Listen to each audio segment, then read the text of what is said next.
Yes. ముఖ్యంగా ఎందుకంటే ఆ 10 ఏళ్ల క్రితం అవి కట్టినప్పుడు ఎవరు ఊహించుండరు. యెస్. ఒకానొక రోజు యెస్. ఒక బాడీ వచ్చి ఇలాగ మమ్మల్ని ప్రశ్నిస్తుందని చెప్పి. యెస్. యెస్. అలాగా అబ్సల్యూట్లీ. ఇప్పుడు ముందు చూపుతో సార్ ఇప్పుడు రేరా అప్రూవల్స్ అంటారు. రేరా అన్నది ఈజ్ ఇట్ అంటే కంప్లీట్ ఫైనల్ అథారిటీ అని చెప్పొచ్చా? రేరా అప్రూవల్ ఉందంటే ఇంకా ఎప్పుడూ ఢోకా లేదని చెప్పొచ్చా? ఆఫ్ కోర్స్ అండి. రేరా ఇస్ ఏ కంప్లీట్‌గా మనం కంక్లూజివ్‌గా చెప్పొచ్చు. హ్మ్. ప్రొవైడెడ్ దాంట్లో కూడా అప్రూవల్ ఫర్ బిల్డింగ్స్, హ్మ్. Approval for constructions, approval for layouts. హ్మ్. అంతేగాని టైటిలు, రైటు, ఓనర్‌షిప్ ఇవన్నీ కూడా రేరా చూడదు. ఓహో! అది it's not a competent authority. Civil అంటే court is a competent authority. ఏదైనా ఇష్యూ వస్తుంది అంటే hmm. With regard to title, ownership, rights గురించి hmm. It's only civil court. Civil courts. Not RERA, not ULC, not land reforms tribunals ఇవి కాదండి. Hmm. వాళ్ళు ఏం quasi judicial authorities, MRO కానీ, RDO కానీ, కలెక్టర్ కానీ, they are not competent to decide the titles and ownerships. ఆహా! They decide only they just grant permissions అది. According to act. Hmm. అంతే, దట్స్ ఆల్. చాలా అంటే ఇవన్నీ రాకముందు హైడ్రాలు ఇవి రాకముందు కూడా అసలు ప్రధానంగా ఒక భయం ఉండేది. డబుల్ రిజిస్ట్రేషన్స్ అయిపోవడం. ఇప్పుడు ఎక్కడో ఏదో భూమి కొంటారండి ఎవరైనా. ఎస్.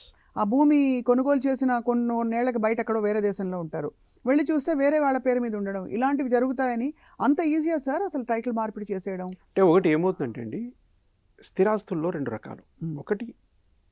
ఒకటి అగ్రికల్చర్ ల్యాండ్. హ్మ్. నంబర్ 2 ఈజ్ రెసిడెన్షియల్ జోన్, అవును. Residential properties. అగ్రికల్చర్ ప్రాపర్టీస్ మనం కొనేటప్పుడు ఏ ప్రికాషన్స్ తీసుకోవాలి? హ్మ్. ఈ ప్రాపర్టీ ఏది రెసిడెన్షియల్ ప్రాపర్టీ కొనేటప్పుడు ఎలాంటి ప్రికాషన్స్ తీసుకోవాలి? చాలా కేర్ఫుల్గా ఉండాలి ఆ విషయంలో. కరెక్ట్. ఆ రికార్డు 1956 నుంచి రికార్డు మేము చూస్తాం, ఈవెన్ బిఫోర్ 1956. ఎందుకంటే 55, 56లో చాలా మన ఇండియాలో చాలా యాక్ట్స్ వచ్చాయి. హ్మ్. ల్యాండ్ రిఫార్మ్స్ యాక్ట్ చాలా వచ్చాయి.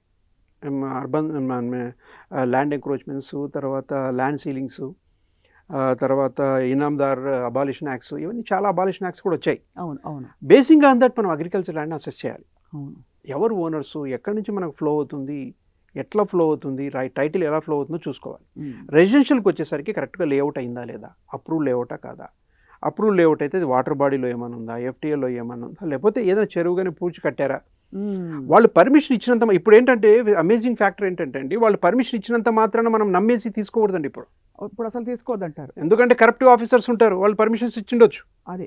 డబ్బు తీసుకొని. లేదు ఒత్తిడిలో కూడా ఇచ్చిండొచ్చు. ఒత్తిడిలో వాళ్ళు కూడా ఇవి మంచోళ్ళు అనుకుంటే ఇచ్చిండొచ్చు, కూడా. ఏదైనా ఇన్ఫ్లుయెన్స్ ఇస్తే ఇచ్చిండొచ్చు బహుశా. కాకపోతే ఏంటంటే అపార్ట్ ఫ్రమ్ మనము పర్మిషన్ వచ్చిందా, పర్మిషన్ రాలేదా అనేది కాదు, పర్మిషన్ వచ్చినప్పటికి కూడా మెటిక్యులస్గా we should go through that.